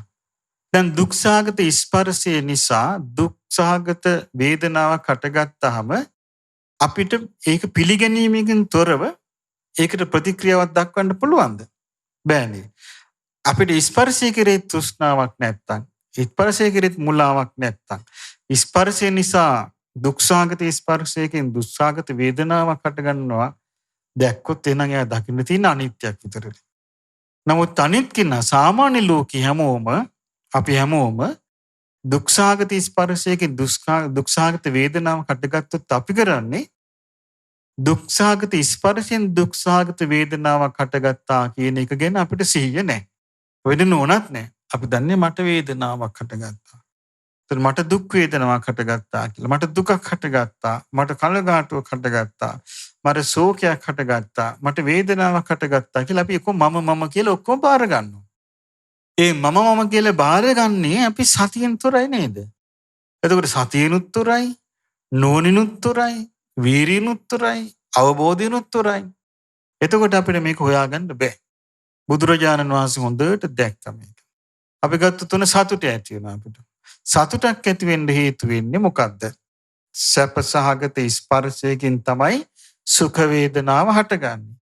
සැප සහගත ස්පර්ශයකින් සුඛ වේදනාව හටගත්තාම මේ සැප විඳීම හටගත්තේ සැප සහගත ස්පර්ශයෙන් කියන කාරණේ අපි දන්නේ නැත්නම් අපි මොකද්ද? මට සතුටුයි, මට හරි සන්තෝෂයි, මට ප්‍රීතියි, මම හරි සතුටින් ඉන්නවා කියලා අපි අර ඔක්කොම කාගේ මල්ලට දාගන්නේ? මගේ මල්ලට දාගන්න. ඒ සියල්ලම එතකොට මගේ කියලා කිව්වම මොකද? අභිනන්දති. සතුටින් පිළිගත්තා. අභිවදති. ඒ අගේ කළා. අද්දෝසායතිට දෙක බැසගත්තා. දුකත් එහෙමයි. සතුටින් පිළිගන්නවා. අගේ කරනවා. ඉතින් බැස ගන්න නිසා අනේ ඇයි මට මෙහෙම වේදනා? ඇයි මට මෙහෙම රිදෙන්නේ? ඇයි මෙහෙම උනේ කී මේ වැළඳ ගැනීමෙන් තොරව කියන්න පුළුවන්ද? බෑනේ. එතකොට බුදුරජාණන් වහන්සේ දේශනා කරන මේ රටාව තුල දුකේ පැවැත්ම හැදෙනවා. කොහොමද මේ විඳීමේ පැවැත්ම හැදෙන්නේ? වේදනා පිළිගන්නවා, අගය කරනවා, සතුටින් වැළඳ ගන්නවා. එතකොට උපජ්ජති නන්දී. ආස්වාදයෙන් සතුට වීම කියන එක හට ගන්නවා. එතකොට මොකද වෙන්නේ? ඔව්. යම් විඳීමක් කෙරෙහි යම් ආස්වාදයෙන් ඇලීමක් ඇද්ද තදුපාදානං. ඒක තමයි එතන තියෙන උපාදානයි. උපාදානයේ හේතු කොටගෙන ඊට පස්සේ විපාක පිණිස කර්ම හැදෙනවා. හැදුනාම පස්සේ ඉතින් ආය ජරා මරණ ලෝකෙට තමයි ඉපදී යන්නේ. ඉතින් බුදුරජාණන් වහන්සේ වදාලා මේක දැක්කා කිව්වා. ඊළඟට බුදුරජාණන් වහන්සේ වදාලා ඒ වගේම දැක්කා කිව්වා. මේක සංඥාවයි කියලා සංඥාව දැක්කා. ඊළඟට සංඥාව හටගන්නේ මෙහෙමයි කියලා දැක්කා. සංඥාව නිරුද්ධ වීම දැක්ක. උන්වහන්සේ එක තැනක දේශනා කරන ඔබට මතකද? මේ ලෝකෙ ගැන කියද්දී උන්වහන්සේ දේශනා කරනවා මේ ලෝකයේ තියෙන චිත්‍ර ගැන. උන්වහන්සේ දේශනා කරනවා මේ නති කාමානි යානි චිත්‍රානි ලෝකේ. මේ ලෝකේ තියෙනවා නම් බාහිර රූප මේවැ කාමේ නෑ කිව්වා. සංකප්ප රාගෝ පුරිසස්ස කාමා. මේ පුරුෂයාගේ කාමය සංකල්පීය රාගයක්. සංකල්පීය රාගයක් කියන්නේ මනසේ මනෝමය වශයෙන් මේක හටගන්නේ. මේ බාහිර එකක් නෑ කියනවා. තත්තේව රූපානි තිට්ඨන්ති ලෝකේ. මේ රූප මේ ලෝකෙ හැමම තියෙනවා. මනෝමය වශයෙන් ඒක හටගන්නේ සංකල්ප රාගේ. ඒ සංකල්ප රාගේ හටගන්නකොට මොකද වෙන්නේ? ඒකෙන් තමයි මෙයාට මේ අර්බුදේ සම්පූර්ණයෙන් හටගන්නේ. එක තැනක බුදුරජාණන් වහන්සේ විස්තර කරනවා මහණෙනි, පුරුෂයෙකුට හම්බ වෙනවා නොඑක් පාට වර්ග. රතු පාට, කහ පාට, සුදු පාට, නිල් පාට, කොළ පාට ආදී පාට වර්ග.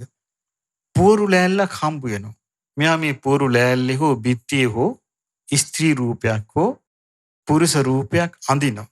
ඊට පස්සේ පිටස්තර කාටවත් බිත්තිය පේන්නේ නැහැ. ඒ හැමෝටම පේන්නේ මොකද්ද? අර රූපේ. ඒ වගේ කියනවා මේ අපි මේවට බැඳිලා යන්නේ.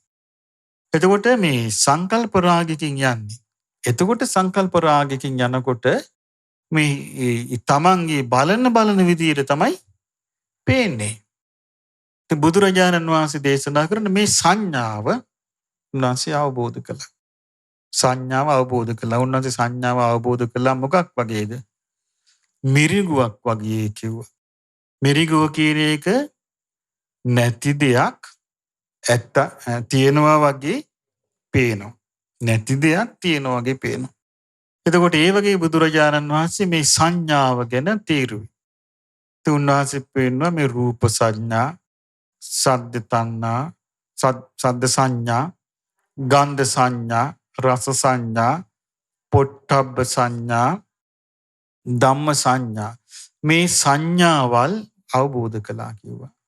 මේ සංඥාවල් කෙරෙහි හිත බැසගෙන මේක අගය කරලා ඒ කෙරෙහි හිත පිහිටුවාගෙන වාසය කිරීම නිසා තමයි ආයමත් මේකට බැඳිලා මේ උපාදාන පත්‍ය භවෝ භව පත්‍ය ජාති මේ වැඩ පිළිවෙලට යන්නේ. ඒක තමයි කියනවා සංඥාවේ හට ගැනීම. සංඥාවේ නිරෝධය මොකද්ද? සංඥාව කෙරෙහි අවබෝධයක් ඇති වෙලා සංඥාව කෙරෙහි ඇල්ම දුරු වුණා නම් සංඥාව පිළිගන්නේ නැහැ නේ. සංඥාව පිළිගන්නේ නැහැ නේ. පිළිගන්නේ නැත්තම් කිසි දෙයක් කරන්න බෑ කාටවත්. මේ ලෝකේ මොන සංඥාවල් ආවත් ඒ සංඥාවත් පිළිගන්නේ නැත්තම් මොකද්ද මානසික ස්වභාවය? මානසික ස්වභාවය නිලුම්පතක් වගේ. ඇයි නිලුම්පතට දියබින්ද දැම්ම කියලා ඒ දියබින්දුව නිලුම්පතේ උරා ගන්නෑ. ඒක රූරා වැටෙනවා. ඒ වගේ තමයි නොපිළිගන්නවා නම් හිතේ ස්වභාවය. එතකොට බුදුරජාණන් වහන්සේ වදාලා මේ අනබිනන්දති, අනබිවදති, අනුජ්ජාසාය, අනජ්ජෝසාය තිට්ඨති.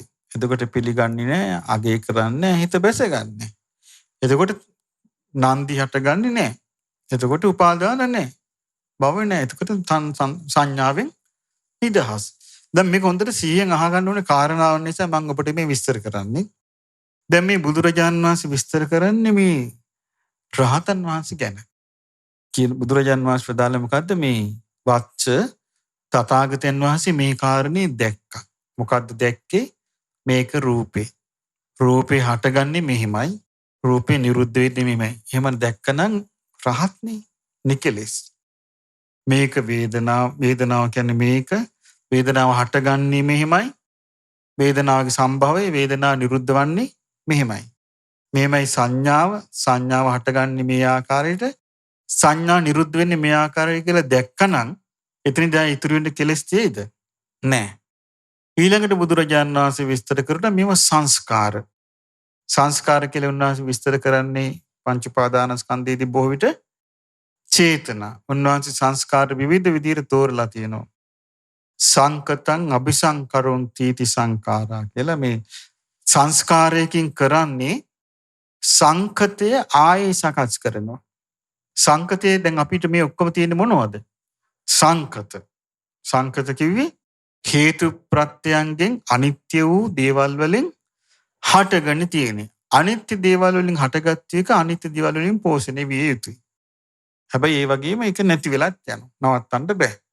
ඒතර සංකතයක තියෙන ලක්ෂණය මොනවද? හට ගැනීමක් පේනවා. වෙනසීමක් පේනවා. වෙනස් වෙමින් පැවතීමක් පේනවා. ඉතින් මේ ලක්ෂණي අපේ හැම දිනාගෙම තියෙනවා. එතන මේ සංස්කාරයක තියෙන ලක්ෂණ. කර්ම විපාකත් තියෙනවා. කර්ම විපාක ඵල දෙනව නැතු වෙනවා. ආයි විපාක ඵල දෙනවා නැති වෙනවා. ආයි විපාක ඵල දෙනවා නැති වෙනවා. ඉතින් මේ සංස්කාර බුදුරජාණන් වහන්සේ දැක්කා මේ සංස්කාරයන්ගේ ස්වභාවය. උන්වහන්සේ හොඳම උපමා දීලා තිනවා. ආයි අපිට අලුතෙන් උපමාවල් හදන්න දෙයක් නැහැ. උන්වහන්සේ කුමක්ද සංස්කාර වලට පෙන්වා දුන්නේ? ඔව් හර සහිත අරටුව සහිතව මේක හරි සාරවත්ය හොඳය කියලා හොයාගෙන යනවා පුරුෂයෙක්. හරයක් අරටුවක් සාරයක් හොයාගෙන යනවා. යනකොට එයාට හම්බ වෙන ලොකු කෙහෙල් වත්තක්. මේ කෙහෙල් වත්ත හම්බුනම මෙයා හිතනවා මේ මහත දෙහිත හොඳ කෙහෙල් ගස් තියෙනවා. මම හිතන මේ කෙහෙල් ගස් වල අරටුවක් ඇති කියලා කෙහෙල් ගහ කපනවා. කපලා මොකද කරන්නේ? ඔව් සාරය පිළිගැනීමේ අදහසින් සාරය ගැනීමේ අදහසින් සාරයට ආසා කළා ඒ හොයනවා. දැන් කෙහෙල් පතුරු ගලව හොයනවා. හැබැයි මෙයාට ගල් තමන්ට හම්බෙච්ච කෙහෙල් ගහේ හම්බ වෙන්නේ නැහැ. නමුත් මෙයාට අරටුව පිළිබඳ දන්නේ නැති නිසා මම හිතනවා මේ ගහේ නැහැ. නමුත් අර ගහේ ඇති කියලා ඒ ගහ. එහෙම තමයි අපි මේ භවයෙන් භවය ආවේ. මේ ජීවිතේ අපිට අපි හිතන දේ නැහැ. එහෙනම් අපි හිතනවා මේ ජීවිතේ නැතිදී ඊළඟ ජීවිතේ ඇති කියලා තමයි අපි ඊළඟ ජීවිතයට යන්නේ. ඊළඟ ජීවිතය ලැබුණාම අපි හිතනවා මේ ජීවිතේ නෑ ඊළඟ ජීවිතය ඇති. මෙහෙම තමයි මේ සංස්කාරවල අවසානයක් නැතුව මේ පැටලි මේ මිනිස්සයා හැමෝම යන්නේ. ඉතින් බුදුරජාණන් වහන්සේ දැක්ක මේ ස්වභාවය. දැකලා උන්වහන්සේ වදාලා මේ සංස්කාරයන් කෙරෙහි යා සතුටු වෙනවා. අභිනන්දති අභිවදති අජ්ජෝසාය චිත්තති. සංස්කාර සතුටින් පිළිගන්නවා. සතුටින් අගය කරනවා. එහි සිත බැස ගන්න. එතකොට නන්දි ආස්වාදින් සතුටු වීම ඇති වෙනවා. උපාදානය ඇති වෙනවා. මොකද වෙන්නේ? ආයිතින් භවයක් ඇදිලා මේක යනවා. සංස්කාර වල පැවැත්ම යනවා. ඉතින් බුදුරජාණන් වහන්සේ පෙන්වා දෙනවා මේ සංස්කාරයන් අස්තංගමයට නැතිවීමට අභාවයට යෑමට මොකද්ද වෙන්න ඕන? සතුටින් පිළිගන්නේ ආගය කරන්නේ හිත බැස ගන්නෑ. එතකොට ඒ කෙරේ ආස්වාදය හටගන්නේ නැහැ. එතකොට මේ උපාදාන නැති වෙනවා. මේ සංස්කාරයන්ගේ පැවැත්ම නැතු යනවා. ඉතින් උන්වහන්සේ විස්තර කළා මේ මෙහෙම දැක්ක කිව්වා. ඊට පස්සේ බුදුරජාණන් වහන්සේ වදාලා වච්ච විඥානෙත් දැක්ක කිව්වා. මේකයි විඥානය කියලා. උන්වහන්සේ විඥානෙ දැක්ක හරියටම දැක්කා. උන්වහන්සේ ඒකයි විඥානය ගැන උපමාවක් දේශනා කළේ. මොකද්ද? සිව්මන් සලක ඉන්න විඥාකාරී. මේ විඥාකාරයා එනේන ජනතාවට විඥා පෙන්නනවා. එතකොට මේ විඥා දිහා බලාගෙන ඉන්න සාමාන්‍ය ජනයා දකින්නේ මේ නැති දෙයක් තියෙනවා කියලානේ පේන්නේ. දැන් බලන්න මේ නැති අපිට මම පේනවනේ. මගේ කියලා එකක් අපිට පේනවනේ. මගේ පැවැත්ම නැති දෙයක් නේ. මේ පේනවනේ දැන් අපිට ඒක. එතකොට බලන්න මේ ඒක මවලා දීලා තියෙන්නේ කවුද? විඥානෙ විසින්. මවලා දීලා තියෙන්නේ. ඊළඟට මේ පරිසරය තුල ඒකනේ මේ කෙලෙස් ඔක්කොම හටගන්නේ. විඥානෙ එක එක විදියට මවලා දෙන. බුදුරජාණන් වහන්සේ දැක්ක මේකේ ස්වභාවය දැන් මේ මායා රූපී විඥානයේ ස්වභාවය බීජයක් පැලවෙන ස්වභාවය. උන්වහන්සේ දැක්ක මේ විඥානයේ පවතින්නේ රූපේ බැසගෙන විඳීමේ බැසගෙන සංඥාවේ බැසගෙන සංස්කාරයේ බැසගෙන තෘෂ්ණාවෙන් පෝෂණය වෙවි මේ විඥානේ පවතින්නේ. ඉතින් උන්වහන්සේ මේ විඥානයේ ස්වභාවය හොඳට දැක්කා. දැකලා වච්චට කියනවා වච්ච මේ විඥානයේ හොඳට මං දැක්කා මේ විඥානයේ පැවැත්ම හටගන්න විදියක් දැක්කා කිව්වා. ඒ විඥානයේ සතුටින් පිළිගන්නවා. මමයේ මගේ කියලා පිළිගන්නවා, අගය කරනවා. එතකොට ආස්වාදයක් හට ගන්නවා. එතකොට ඒ ආස්වාදයෙන් උපාදානය හට ගන්නවා. උපාදානෙන් කර්ම විපාක හට ගන්නවා. ජරා මරණ වලට යනවා. විඥානයේ පැවැත්ම මෙහෙමයි වෙන්නේ කියනවා. විඥානයේ නැවැත්ම මෙහෙමයි කියනවා. ඊට පස්සේ බුදුරජාණන් වහන්සේ වදාලා වච්ච මේ නිසා තථාගතයන් වහන්සේ බුදුරජාණන් වහන්සේ මේ සියලු මිමි සියලු මැනීම් සියලු හැඟීම් මේ සියලු අහංකාර මමංකාර මානානුසී මමය මාගේ කියන හැඟීම් මුල් බැසගත්තු මාන්න මේ සියල්ලක්ෂේ වෙලා විරාගයටපත් වෙලා නිරුද්ධ වෙලා අත්හැරලා සම්පූර්ණයෙන් අත්හැරලා කිසිවක් උපාදාන නොකොට මේ විමුක්තියටපත් වෙලා ඉන්නවා කියලයි මං කියන්නේ කියනවා. එතකොට කැරකිලා ආයමත් වච්චේන ඔයාගේ දෘෂ්ටියට. වච්චාන එහෙමනම් බවත් ගෞතමයන් වහන්සේ ඒ විමුක්තියටපත් වෙච්ච ඒ විමුක්ති භික්ෂුවගේ විමුක්ති සිත මරණින් මත්තේ කොහෙද උපදින්නේ? ආයමත් එන්නේ ඒ ප්‍රශ්නයටම එනවා. කොහෙද උපදින්නේ කියලා. එතකොට බුදුරජාණන් වහන්සේ වදාරනවා වච්ච උපදින්නේය කියන කරුණ මේකට ගලපන්න බෑ කියනවා. ඇයි මේ රූපේ බැසගෙන නැත්තම් වේදනාවේ සංඥාවේ සංස්කාරේ විඥානේ බැසගෙන නැත්තම් පිහිටලා නැත්තම් උපදින්නේ කියන කරුණ ගන්න බෑ කියනවා. එතකොට අහනවා එහෙමනම් බවත් ගෞතමයන් වහන්සේ නූපදින්නේද? වච්චය නූපදින්නේ කියන කාරණේ ගන්නත් බෑ කියනවා. ඇයි නූපදින්නේ කියන කාරණේ ඒකට ගන්න තියෙන්නේ රූපයක නූපදීම වේදනා සංඥා සංස්කාර විඥාන ගන්නත් බෑ කියනවා. ඊළඟට කියනවා එතකොට අහනවා වච්ච බවත් ගෞතමයන් වහන්සේ එතකොට උපදින්නෙත් නැද්ද? උපදිනවායි නූපදිනවායි දෙකම තියනවාද කියලා අහනවා. දෙකම ඒක ගන්නත් බෑ කියනවා. එතකොට අර හෝදි තථාගත පරම්පරණ ඒකම තමයි මේ අහන්නේ ආයෙමත්. එතකොට එහෙනම් උපදින්නේ නැද්ද? උපදින්නේ නැති නැද්ද? එහෙම ගන්නත් බෑ කියනවා. එතකොට මෙයා ආයි පැටලෙනවා. කවුද? වච්ච කියනවා අනේ බවත් ගෞතමයන් වහන්සේ. මේ විමුක්ති සිත් ඇති භික්ෂුව කොහෙද උපදින්නේ කියලා ඇහුවා. අහුවාම ඔබ වහන්සේ පිළිතුරු දුන්නා ඒක ගැලපෙන්නේ නැහැ කියලා. ඒ ප්‍රශ්නේ ගැලපෙන්නේ නැහැ ඒක ඉතින් නැහැ කිව්වා. උපදින්නේ නැද්ද කියලා ඇහුවා. ඒකත් ඉතින් නැහැ කිව්වා. ඊළඟට උපදින්නවාද නැද්ද කියලා ඇහුවා. ඒක ඉතින් නැහැ කිව්වා. උපදින්නේ නැද්ද? නැත්te නැද්ද කියලා ඒකත් නැහැ කිව්වා. අනේ බවත් ගෞතමයන් වහන්සේ අනේ මං අවුල් වුණා කිව්වා. මං අවුල් වුණා කිව්වා. හරි ලස්සනයි වචන. එයා කියනවා ඉත්තාහම් බෝ ගෞතම අඥානමාපද්දී. අනේ මම තවත් නොදන්න බවට පත් වුණා. එත් සම්මෝහමාපද්දී මම මුලා වුණා කිව්වා තවත්. මං අවුල් වෙලා ගියා කිව්වා. බවත් ගෞතමයන් එක්ක මම කලින් කතා බස් කළා. අහු පසාද මට පොඩි පැහැදීමක් තිබ්බා.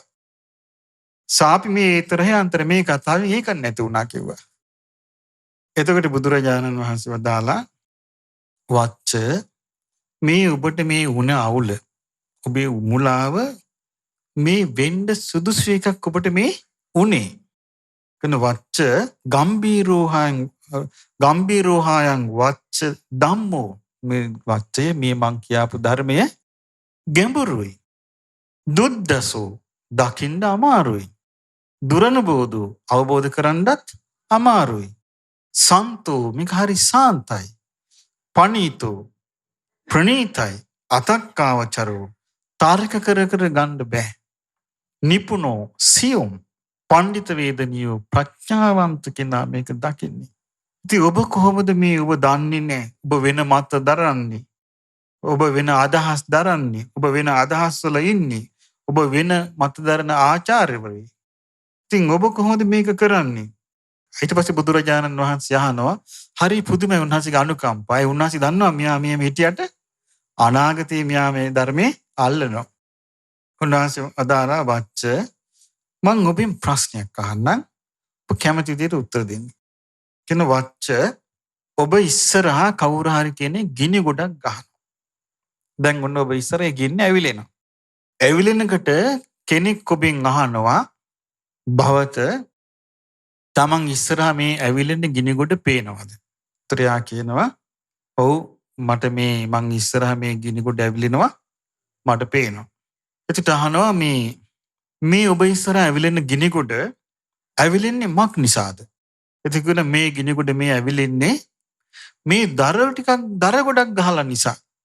මේ දර පතුරු ටිකක් ගොඩ ගහපු නිසා තමයි මේ ගිනි ගොඩ ඇවිලි තියෙන්නේ. එතකොට අහනවා එතකොට වච්ච මේ ගිනි ගොඩට කවුරුත් දර අලුතෙන් දාන්නේ නැහැ. එතකොට මේ තියෙන ගිනි ගොඩේ ඇවිලිලා ගිනි ගොඩ ඉවර වෙනවා. එතකොට ඔබ ඉස්සරහම මේ කලින් මේ ගිනි ගොඩ ඇවිලුණා. එතකොට ඔබෙන් ඇහුවා මේ ගිනි ගොඩ පේනවද කියලා පේනවා කිව්වා. ඊට පස්සේ ඔබෙන් ඇහුවා මේ ගිනි ගොඩ ඇවිලෙන්නේ කුමක් නිසාද කියලා. එතකොට ඔබ උත්තර දුන්නා මේ දර පතුරු ආදී ගොඩ ගහපු නිසා තමයි මේ ගින්න ඇවිලෙන්නේ කියලා. එතකොට මේ ගින්නට අලුතෙන් දර පතුරු දාන්න නැති වුණාම මේ ඇවිලෙන ගින්න ඇවිලිලා නිවිල යනවා. එතකොට කෙනෙක් අහනවා දැන් ඔබට පෙවුනද මේ ගින්න ඇවිලුණා දැන් මොකද වුනේ? එතකොට මෙයා කියනවා ස්වාමීන් බවත් ගෞතමයන් වහන්සේ මම උත්තර දෙනවා එහෙනම් දැන් මේ ගින්න මං ඉස්සරහ ඇවිලුණා දැන් ගින්න නිවුණා. එතකොට එයාගෙන් අහනවා එහෙනම් බවත මේ ගින්න ඇවිලුණාද? ඒ ඇවිලිච්ච ගින්න නිවුණාද? නිවිච්ච ගින්න කොහෙටද ගියේ? නිවිච්ච ගින්න නැගෙනහිරට ගියාද? බටහිරට ගියාද? උතුරට ගියාද? දකුණට ගියාද කියලා ඔබෙන් ඇහුවොත් අනේ බවත් ගෞතමයන් වහන්සේ ඒ වචනේ එතනට ගලපන්න බෑ කිව්වා. මං එහෙනම් උත්තර දෙන්නේ මේ ගින්න ඇවිලෙන්න උපකාරක ධර්ම තියෙනකන් විතරයි මේ ගින්න ඇවිලුනේ. ගින්නට තියෙන උපකාරක ධර්ම නැති වුණාම ගින්න නිවිලා ගියා. ඒක උතුරට දකුණට ගියාද කියන කතාව එතනට ගැලපෙන්නේ නෑ කිව්වා. බුදුරජාණන් වහන්සේ වදාලා වච්ච ඔය විදියමයි කිව්වා. ඔය විදියමයි කිව්වා. වච්ච තථාගතයන් කියලා තථාගතයන් වහන්සේ කියලා නැත්නම් රහත් භික්ෂුව කියලා කෙනෙක් පණවනවා නම් පණවන්න තියෙන්නේ රූපෙ දිහා බලලා. රූපෙ දිහා බලලා තමයි මේ තථාගතයන් වහන්සේය කියලා පණවන්න තියෙන්නේ. තං රූපං තථාගතස්ස පහේනං. ඒ රූපය තථාගතයන් වහන්සේට ප්‍රහාණයි. දැන් තථාගතයන් වහන්සේ රූපේ තුලින් වැඩ හිටියට රූපේ ප්‍රහාණයි. ඇයි රූපය අවබෝධ කළා? රූපේ සමුදය ප්‍රහාණය කළා. රූපේ නිරෝධය සාක්ෂාත් කළා. රූපයක් නැහැ.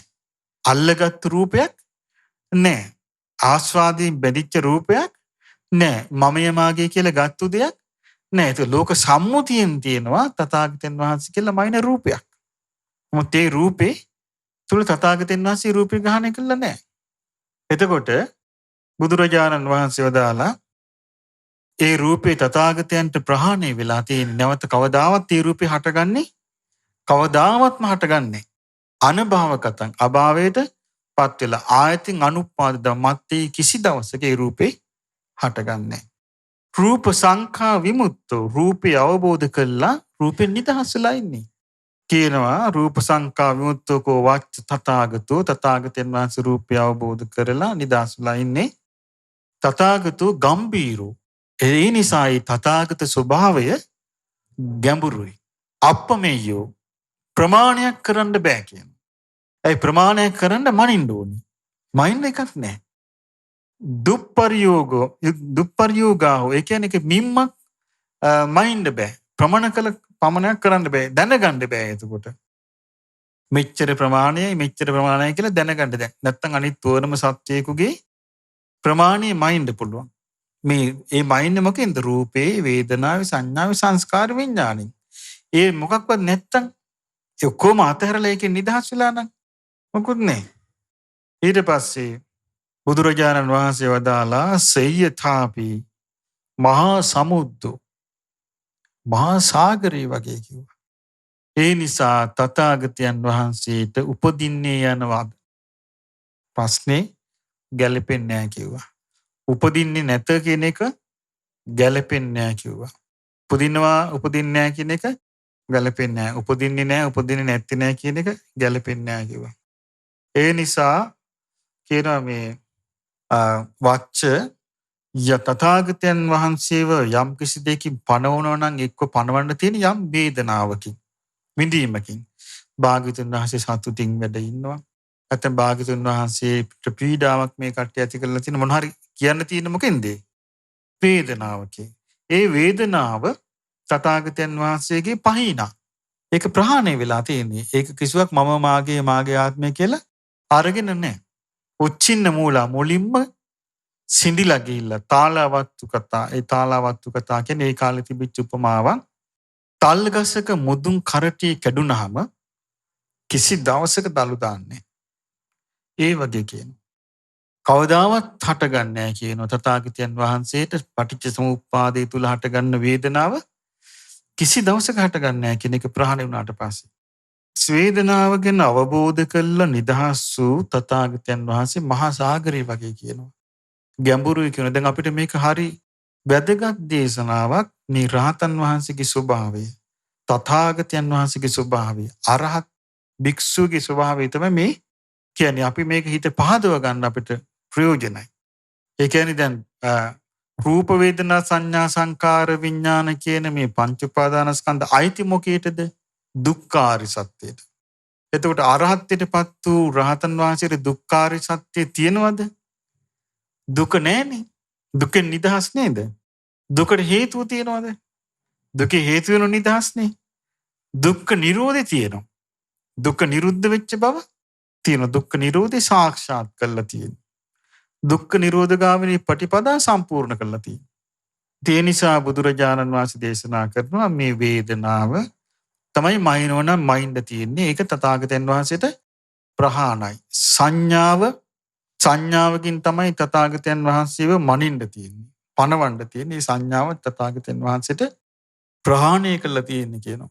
ඒ නිසා මේ ආයි කවදාවත් මේ සංඥාව හටගන්නේ නැහැ කියනද. යම් දවසක අරහත්ත්වයටපත් වුණාද, නිකලෙස් වුණාද, ඒ නිකලෙස් වීම තුල සියලුම රූපයෙන්, වේදනාවෙන්, සංඥාවෙන්, සංස්කාරයෙන්, විඥාණයෙන් නිදහස් වුණානේ. ඒක කවදාවත් ආයි පටිච්චසමුප්පාදයක් හටගන්නේ නැහැ. ඒ නිසා මහා සාගරය වගේ කියනවා, ගැඹුරුයි කියනවා. මනින්න බෑ කියනවා. ඊළඟට බුදුරජාණන් වහන්සේ වදාලා සංඥාව, සංස්කාර තථාගතයන් වහන්සේ මයින්වනම් කෙනෙක් යම් කිසි සංස්කාරයකින් ඒ සංස්කාරයත් තථාගතයන් වහන්සේට ප්‍රහාණය වෙලා තියෙනවා. ඒ නිසා ඒ තථාගතයන් වහන්සේගේ සංස්කාරය නැවත හටගන්නේ නැහැ.